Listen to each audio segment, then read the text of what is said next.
On this play, the offensive team is in punt formation, backed up near their own goal line, and the ball is snapped over the punter's head. He recovers, looks like he's trying to kick the ball again, and fumbles it, and in the scramble, the ball is forced back over the goal line and out of bounds for a safety. Before talking more about the play, I just want to note that this is one of those situations where you want to go through a mental checklist of things that can happen. When the offensive team is backed up against its own goal line or about to score a touchdown at the other end of the field, you want to run through a mental checklist of things that can happen. Notice where the goal line is. Be sure you understand where you are in relationship to the goal line. A lot of things to think about here as this play is developing. A couple of things to note here. First of all, good job by the center judge to get to the goal line almost immediately after the ball is snapped over the punter's head. He's got that goal line covered. The referee also does a good job in working the play as well. A couple of things to say about this. First of all, I would advise the referee not to say that the ball was kicked, because we know that kicking is an intentional act, and that can be confusing, because if the ball, of course, is kicked back over the goal line, that's a new impetus. Now, we don't need to get into talking about impetus in the announcement, but just simply say that because the fumble ball went into the end zone and out of bounds, the result of the play is a safety. Good job to get this. Good work on this play. And again, referees, make sure that your announcement is accurate. On the field is a fumble that was accidentally kicked out of bounds. It went out of bounds to the end zone. Result of the play is a safety. Here's a kind of a wild play where the ball carrier fumbles the ball on his way to the goal line, and then his teammate recovers the ball in the end zone and slides on out of bounds. A couple of things to notice here. First of all, we want to make sure we get to the goal line, and I can't see the flank officials, but I'm assuming that they are on the goal line okay. The back judge pauses a little bit to get his beanbag out so he can mark the spot of the fumble. Once that ball gets in the end zone, you need to be on the end line as quickly as you can. You can get the spot of the fumble, but if you draw your beanbag, don't let yourself pause to do that. Do that while you're on the move, because on this kind of situation, you want to be on the end line as quickly as you possibly can. This is a forward fumble in the end zone. It's okay because it's third down. And remember that had this been on fourth down, the ball would have come back to the spot of the fumble. And so a lot of things to think about here, but I think the crew did a good job in covering this play.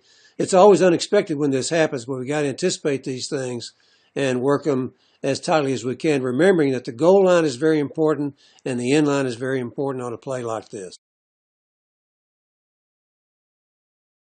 You'll hear me say sometimes that the kicking game is probably the most challenging part of the game to officiate, and I think this play is a good example of this.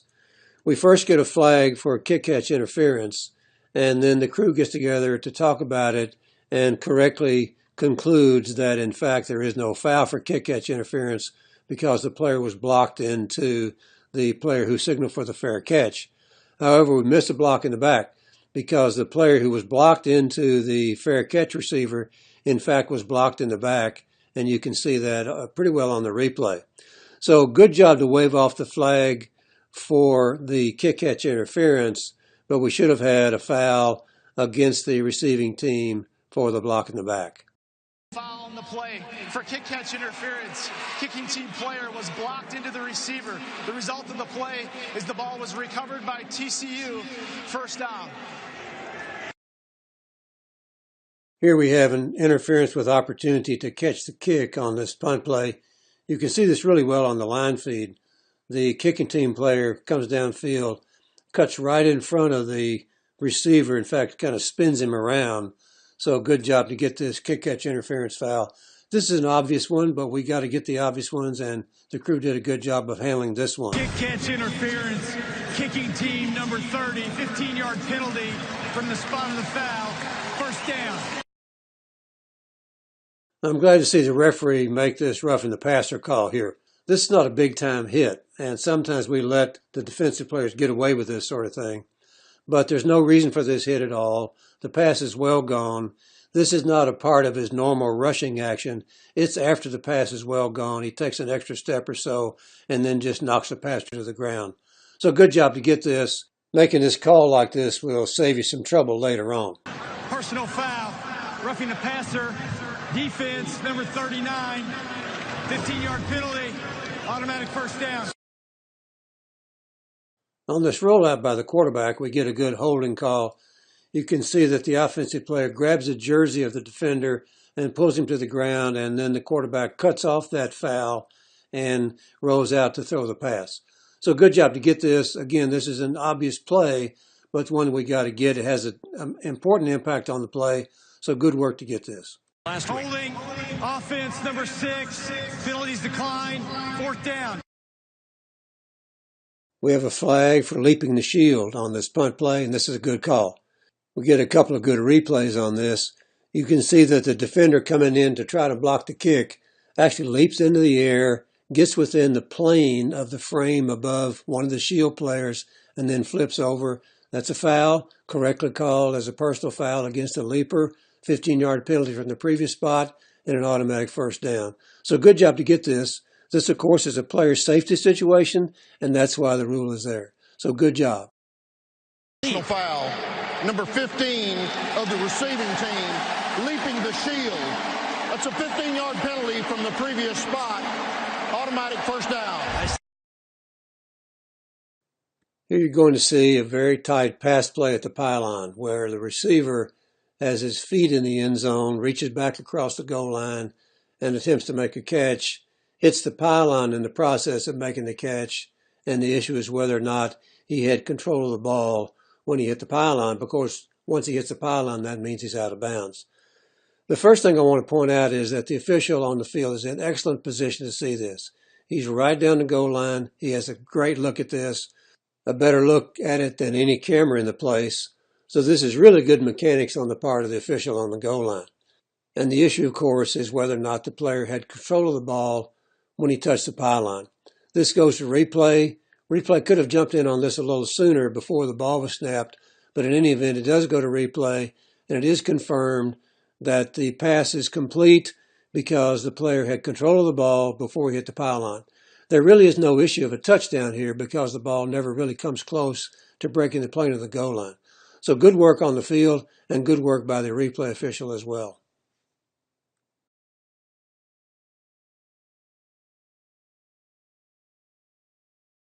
To review, it was a completed pass that was confirmed by replay, first down on the 1-yard line.